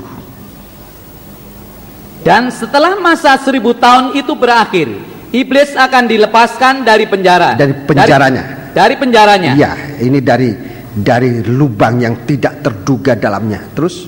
Dan ia akan pergi menyesatkan bangsa-bangsa pada keempat penjuru bumi, yaitu Gog dan Magog, dan mengumpulkan mereka untuk berperang, dan jumlah mereka sama dengan banyaknya pasir di laut. 9. Maka naiklah mereka ke seluruh dataran bumi, lalu mengepung perkemahan tentara orang-orang kudus dan kota yang dikasihi itu.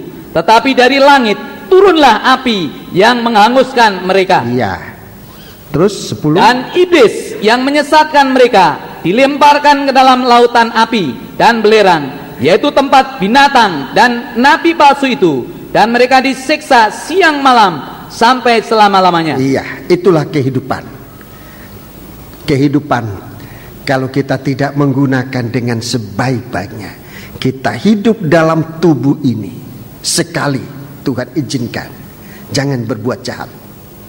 Lebih baik kita berbuat yang baik, supaya saat nanti akan datang kita mendengar suara Allah, kita dibangkitkan untuk masuk dalam kehidupan yang kekal selama-lamanya dengan Tuhan.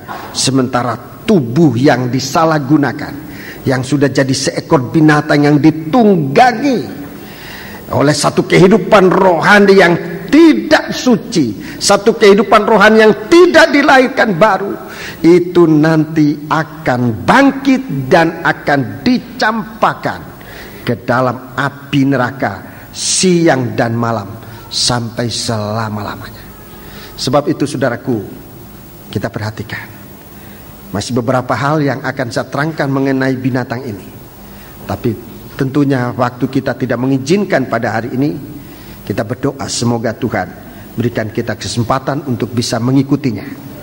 Jadi binatang ini dengan segala penampilannya, supaya kita tahu berjaga. Kita tahu berjaga. Tubuh ini diberikan oleh Tuhan kepada kita, bukan tanpa arti.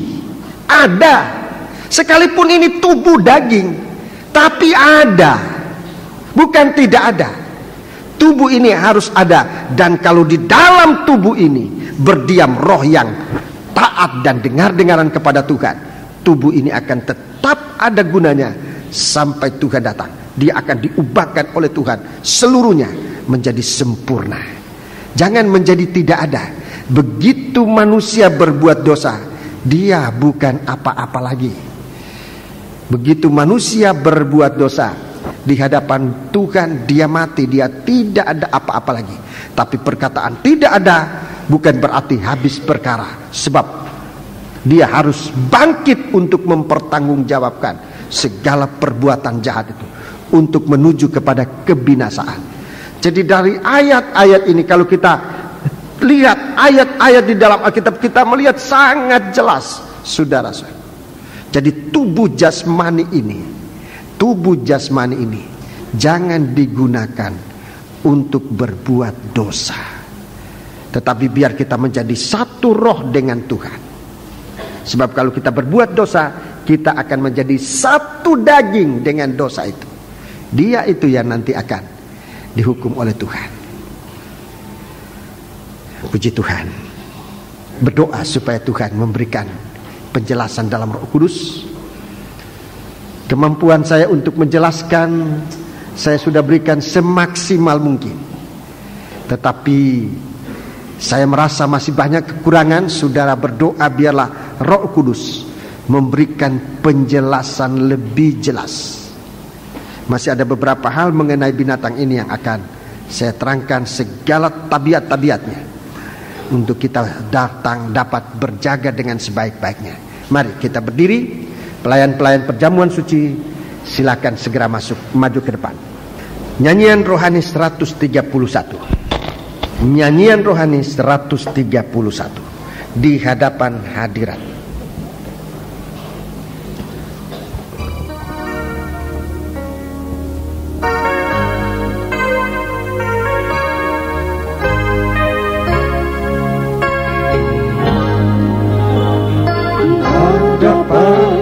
Hadirat-Mu ya Bapa, datang dengan penuh kerinduan di hadapan hadirat-Mu ya Bapa. Segala keangkuhan-Mu, ulangi, di hadapan hadirat-Mu, di hadapan hadirat-Mu ya Bapa. Ku datang dengan penuh kerinduan di hadapan hadirat-Mu ya Bapa. Segala keangkuhan-Mu hilang,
yang kita perbuat.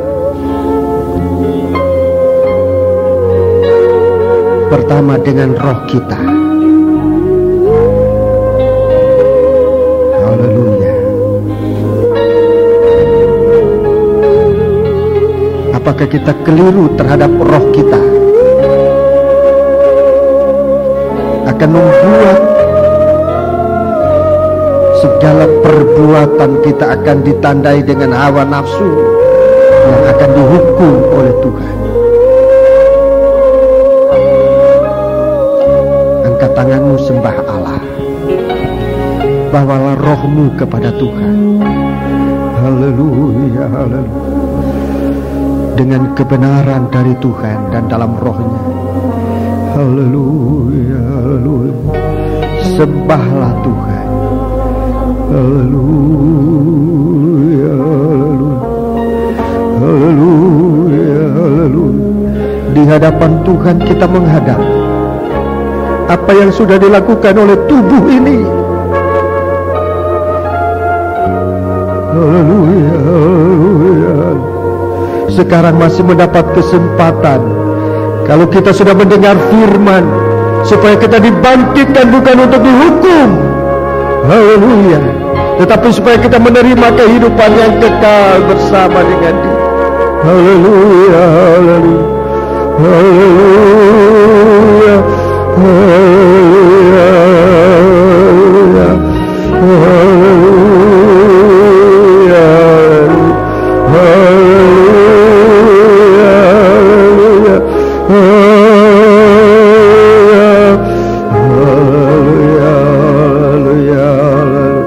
Terima kasih Tuhan, terima kasih. Haleluya, haleluya. Terima kasih Tuhan, kehadapan hadirat-Mu kami menghadap pada malam hari ini. Banyak hal-hal yang salah dalam kehidupan kami, tapi dengan firman yang kami dengar, Tuhan ampuni kami dan kembalikan kami kepada pribadi-Mu. Jangan kami terhilang dari hadapan, jangan kami menjadi sesuatu yang tidak ada, oh Tuhan. Sementara sesungguhnya Engkau menciptakan kami untuk menjadi untuk menjadi sesuatu yang berguna bagi Engkau. Tapi kalau sampai saat ini kami belum melakukan apa-apa yang berguna bagimu, ampunilah kami dan berikanlah kami kesempatan, oh Tuhan, untuk menjadi alat-Mu yang berguna di hadapan hadirat-Mu. Terima kasih. Turunkan tangan. Sekarang Bapa, di hadapan kami tersedia tubuh dan darah-Mu. Setelah kami mendengarkan firman-Mu, kami mempercayai bahwa apa yang disediakan ini bukan roti dan anggur, tetapi tubuh dan darah-Mu yang Engkau sudah korbankan untuk menebus kami, supaya kami menjadi ada harga, ada nilai di hadapan hadirat-Mu. Sekarang kami akan mengambil, memakan dan meminumnya. Hanya layakkanlah kami, oh Tuhan, untuk menerima berkat dari perjamuan suci ini yang kami akan terima di dalam nama Tuhan Yesus Kristus. Haleluya, amin. Haleluya.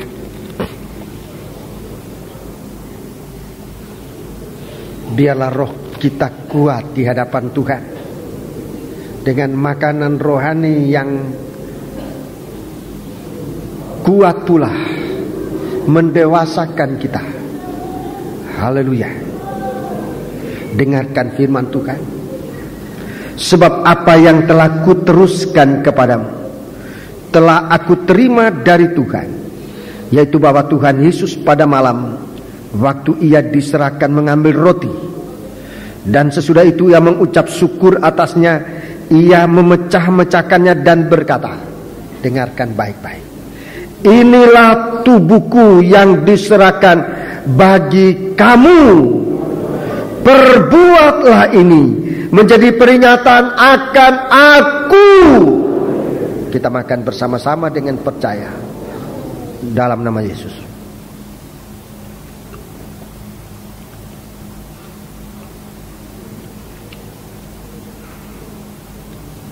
Kita angkat cawan. Haleluya. Kita angkat cawan. Percayakan hidupmu kepada Tuhan, bahwa roh Allah yang diam di dalam kita akan memelihara tubuh kita ini juga. Haleluya. Dengarkan firman Allah. Demikian juga ia mengambil cawan sesudah makan lalu berkata, cawan ini adalah perjanjian baru yang dimeteraikan oleh darahku. Perbuatlah ini setiap kali kamu meminumnya menjadi peringatan akan aku. Kita minum bersama-sama dengan percaya dalam nama Yesus. Haleluya. Angkatlah tanganmu dua ke atas untuk dapat menyembah Allah, supaya roh yang di dalam kita ini tidak mati, tetapi menjadi hidup, tumbuh dan bisa berbuah-buah. Tubuh kita ini pun diubahkan oleh Tuhan untuk menjadi satu waktu, tidak akan binasa tetapi menjadi satu kehidupan yang kekal bersama Dia di surga.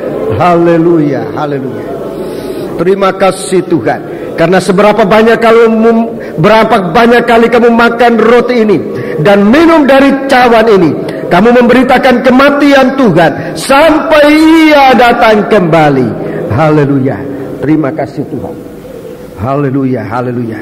Terima kasih dalam nama Yesus. Terima kasih. Amin.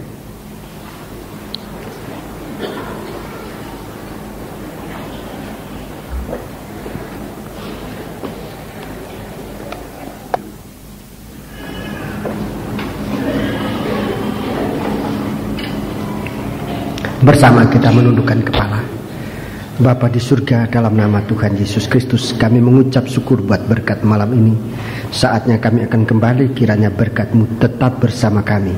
Namun sebelum kami kembali, kami berdoa buat semua permohonan-permohonan ini ya Bapa. Engkau tahu percobaan apa, penyakit apa yang menimpa mereka, sejauh mana kemampuan kami yang memang sangat terbatas ini. Tapi kami berterima kasih bahwa Engkau Allah kami, tinggal hidup bersama kami Tuhan. Sebab itu Tuhan, kami percaya Engkau mampu menyembuhkan semua yang sakit dan segala percobaan Engkau singkirkan. Tetapi segala setan yang sudah mengerjakan semua ini ya Tuhan, kami panggil nama Engkau buat usir dia. Di dalam nama Tuhan Yesus Kristus, segala setan kami perintahkan kamu semua dalam nama Yesus, pergi. Darah Yesus yang berkuasa. Kami percaya Engkau sudah menolong kami semua dengan segala apa yang menjadi kebutuhan, keperluan kami sekalian ini. Tuhan, kami berterima kasih. Saatnya kami kembali, sertai kami, jauhkan segala penjahat, pencuri, perampok, segala celakan, mara bahaya, tibakan semua kami dengan selamat, oh Tuhan. Terima kasih Tuhan, terima kasih. Kami doakan pula bangsa dan negara kami ini. Hanya Engkau yang mampu menolong kami. Tiada seorang pun yang dapat menyelesaikan masalah kami tanpa Dikau Tuhan. Sebab itu pakailah semua orang yang Engkau pakai untuk menolong umat-Mu ya Bapa. Terima kasih. Kekasihku sekalian, terimalah anugerah, cinta kasih dan berkat Tuhan, serta kembalilah dengan sejahtera dalam persekutuan Allah Bapa, Sang Putra dan Roh Kudus. Tuhan Yesus Kristus menyertai kami sekalian sekarang sampai selama-lamanya. Haleluya, amin. Sekian, Tuhan menyertai kita sekalian. Selamat untuk